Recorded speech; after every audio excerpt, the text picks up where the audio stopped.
বন্ধুরা, good morning সবাইকে। তো শীতের একটি সকালে সবাইকে আরও একবার স্বাগত জানাই চ্যানেলে আরও একটি নতুন ভিডিওতে। তো আজকে আমরা দর্শন করি আমাদের সামনের বাগিচার কেমন হয়েছে সব। তো এই যে সব গাছ টাছ বসানো হচ্ছে, বিভিন্ন রকম ফুল গাছ বা ঘর সাজানো মূলক যে গাছগুলো বসানো হয় আর কি।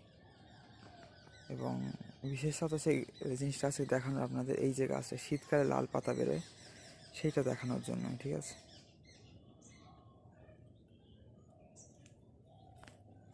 চলুন এই দিকটা যাওয়া যাক। মাকড়সার জালটা থাকে তো জন্য একটু সমস্যা হয়। এই যে শীতে লাল পাতা বেরোয় এই গাছগুলো,